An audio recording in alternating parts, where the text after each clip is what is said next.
Today I'm going to be showing you how I package my artwork ready for shipping. Actually, my favorite process of a painting, when you sell a piece and you just getting everything ready, meticulously putting things together so that it's packaged well and neatly, and it actually looks beautiful. I mean, I believe a frame is a house of a painting, so I don't want my pieces to be homeless. This is how big this one's gonna be. It is a 30 by 20 inch piece. Also, another tip is that when you're ordering something like this, keep the box, because you can actually use the box to ship the whole artwork itself, because the frame is the biggest piece anyway. So it saves you somewhat in cost as well. All right, let's open up this big boy. Ooh. Wow, this one looks really nice. Time to reveal the piece. And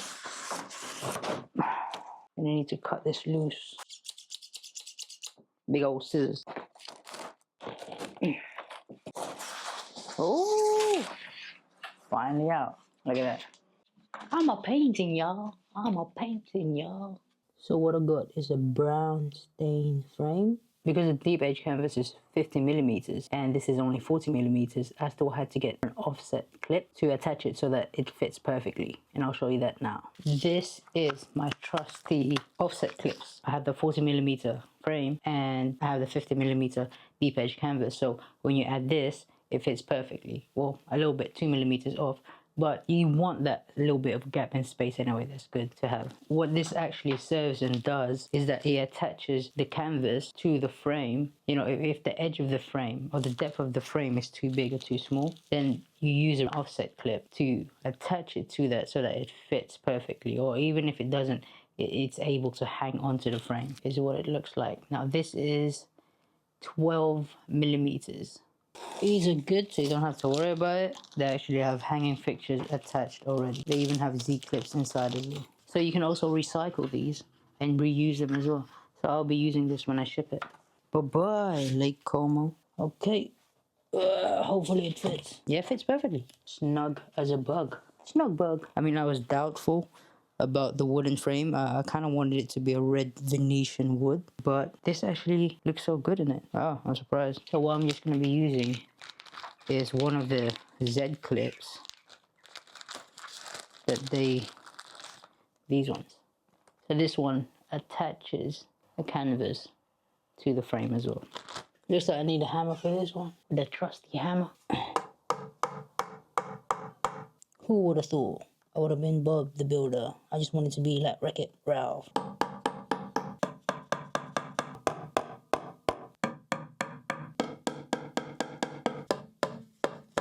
Just slowly and carefully put the canvas in.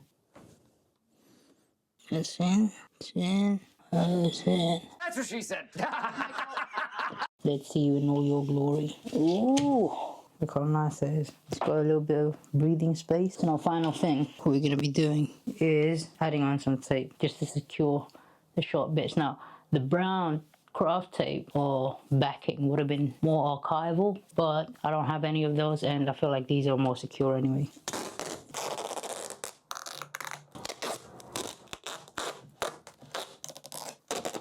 Onto the final bit. And that is it. Perfecto. And that is it. That's the framing part of the process done. Now for the next step is the printing. We're going to be printing number 1, the invoice first, and then number 2 is the certificate of authenticity. Those are the 2 main things that you need. So all you need to write in this certificate is, this certifies the authenticity of blah blah blah whatever artwork you have as an original piece by the artist. This piece has been hand signed by the artist. All copyright and reproduction rights are fully retained by the artist. And then for the next one, you just basically have to give the details of your artwork. Artist name, obviously, the title of the piece, the medium material, whatever it's made from, the dimensions, the size, and the year of completion, and then obviously the artist's signature. And now for the certificate of authenticity, we're going to be using a thicker piece of paper for that higher quality. Now, this one's going to be a vintage style, and we're going to be dipping it in tea from coffee, creating a vintage certificate of authenticity. Yeah, I think there's a wasp. Okay, it's gone. All right. There was a wasp there, but it fell off. All right, let's get to it. Let's create this vintage paper. All right, first things first, baking tray. And let's make some banana cake. Nah, we're gonna be cooking up some certificate of authenticity. That's what we're gonna be cooking up today. Coffee or tea? What we're gonna pick? What we're gonna pick? Coffee, tea, tea. Ah, eggs. No more tea. Coffee it is then. Voila! You get some scoop in there. Make sure you have your container. This is my little pot.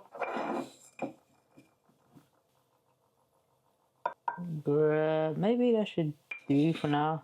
So this is just the first layer, which I like to soak the paper in. Hot water. Waiting dance, waiting dance, waiting dance, waiting dance, waiting dance, waiting dance. Okay, it's done. Ooh. Okay, we're gonna be putting quite a lot.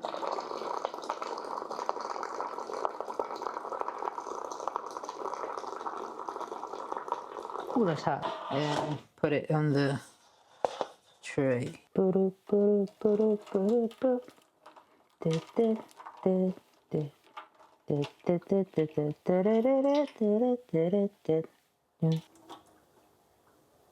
just have to let it bask in it. And shake it all up, shake it all up. This is to really get it all crispy. See how it is, see what it is. Ah. Ooh, nice and crispy. Can you hear that? Look at that, so crispy. Look at that. Just adding a thin layer. Yeah, buddy, look at that. So much better. So crispy though. And then obviously you can stylize this too. So if you don't want it too dark all throughout, you just leave it, you know, lighter in some parts. What you do now is add a little bit of texture. Fruit splatters. Yeah, buddy. This is the vintage certificate of authenticity. Let me know what you think about this. Now on to the final bit, guys. What we're going to be doing here is we're going to be wrapping it all up now. So I have this nice little wrapping paper. I got it from Etsy and it's got angel cherubim type of graphic with hearts. I mean, I like it. It's kind of cool. This is just so the painting through transit isn't damaged or, you know, nothing sticks to it or anything like that. A little bit of a problem. I don't have a tape. Ah, lucky me. I do have a tape. Haha. Let's get it. Just laying it gently. That's not gently. There you go. Let's put the certificate of authenticity on this first before we start wrapping it up. I have these folders where all my certificate of authenticity for my fine artworks are. It's just nice and organized. But I actually forgot to sign it. Silly me. What use is a certificate of authenticity if it ain't signed by the artist himself? And as you can see, I'm gonna sign it now in front of everyone watching.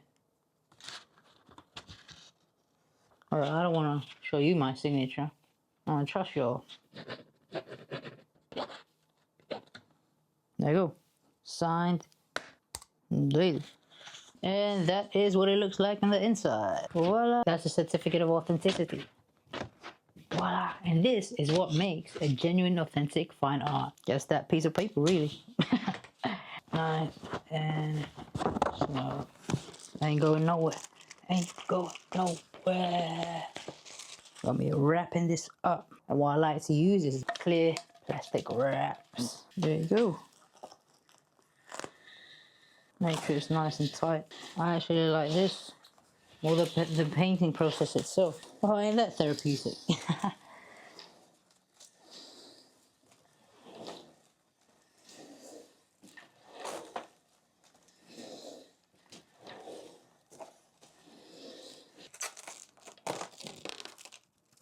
And now for the last bit, make sure you put the invoice. I put the invoice in this documents enclosed lesson and just put it right there.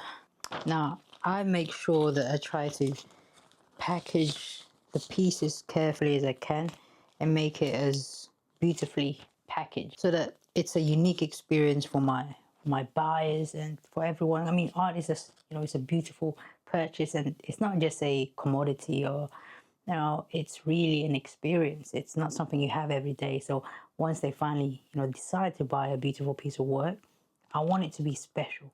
So I always try to add a little bit of extra spice in there. Really, it's like monumental for most people when they buy a piece of art.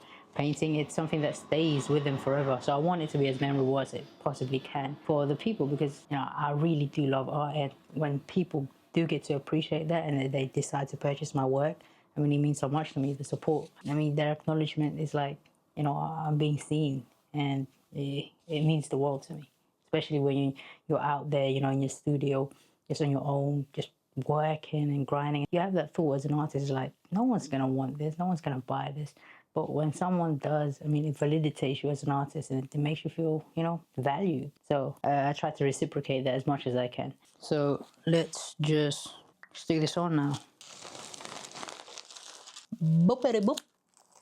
Documents closed. And that is a wrap.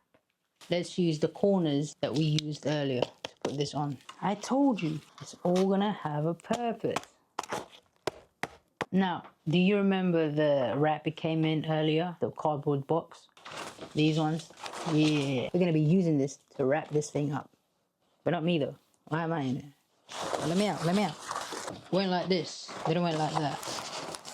Man, in the future, I'm definitely gonna have a whole team do this with me. Because this is tiring. I actually have my own packaging tapes with my brand logo. That's the one I actually just put on top of this. Got my custom branded logo on the packaging tape. That's how you know it's mine. So that is it, guys. Thank you so much for following me throughout the whole process. Hope you like this video. Subscribe to my channel. I'm 30, giving you another dose of beauty remedy.